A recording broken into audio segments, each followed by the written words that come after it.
When's a bikie funeral not a bikie funeral? When you can't wear your colours, or you can't ride your Harley, and you can't hang around after the service finishes to talk about how staunch the dead guy is. The recently deceased state president of the WA Rebels, Jamie Ginn, is being buried on Friday at 2 p.m. WA Police have drawn up some rules of engagement to ensure the ceremony isn't a glitzy show of force like Nick Martin's funeral was. Yeah, that was pretty excessive. Very Hollywood. Hundreds of police escorted the convoy from the funeral home in North Perth, along the coast and onto Pinaroo Cemetery. Gangster casket covered in money. He ripped off from the club. Celebrity MC. Let's raise our fists one more time. Yes, that really was former ABC lovey Verity James performing a bikie salute. And a special guest beat poet. He was born on the 3rd of November 1969. He loved to party and he loved to dine. What actually happens at the funeral isn't the bit that gang crime's worried about. They don't want this. Hundreds of bikies on Harleys is a show of force that makes the public uncomfortable, even if they're not wearing their patches, which they can't under the state's insignia laws. So Gang Crime sent a list of do's and don'ts to the club. All right, run us through them. There are 5. No gang colours or insignia. Maximum of 8 motorbikes accompanying the hearse. All other mourners to travel by car, and if you're on a bike, you can't ride in groups. Bikies can congregate at the funeral home and the funeral service without the threat of getting a dispersal notice, but after the service they will need to limit their mourning to 30 minutes max. Or what?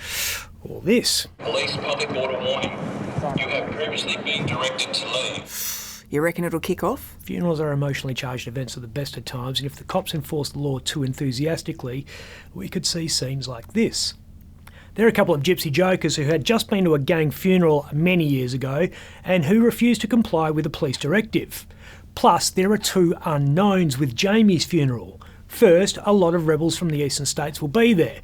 They don't understand WA's anti-consorting laws and probably don't give a crap about playing nice with the local gang crime squad. And second, it's not just bikies that might kick off. What do you mean? The rumour is Jamie was popular with the ladies, which you can understand. The guy looks like a Mattel action figure. But there might be several girlfriends there who are meeting each other for the first time. Emotions will be especially high because Ginn died while in police custody on the floor of a cell at the Perth Watch House because he was on firearms charges at the time.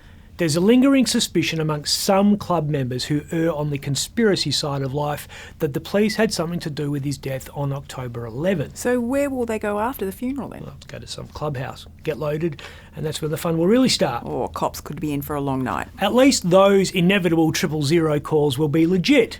Every year about 350,000 people ring that number for assistance. It should be for situations like this. He's got a gun! He's got a gun! This. Somebody call the fire department now! Or this.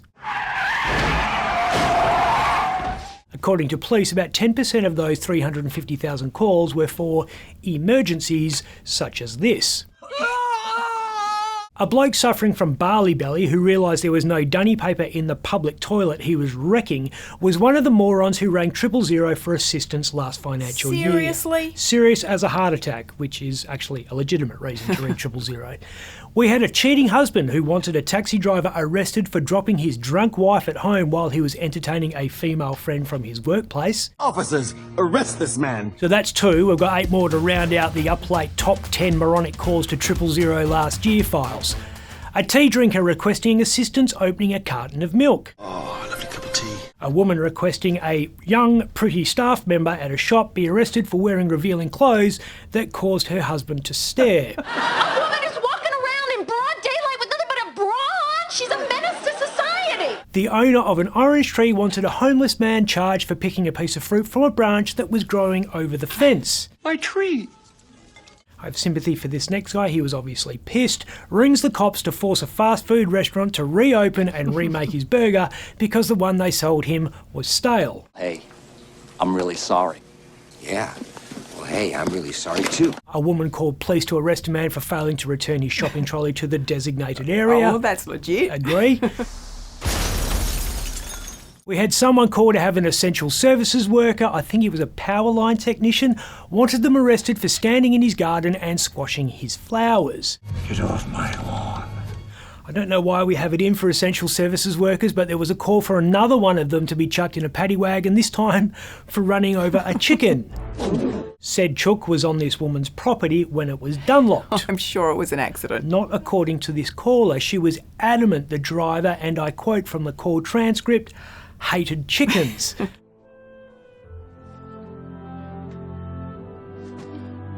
And finally, we had a parent continually clog the 000 queue by calling as part of a tutorial for their kids about what to do in an emergency. Oh, can't fix stupid. Take a bow, Australia. So proud. I'm Ben Harvey.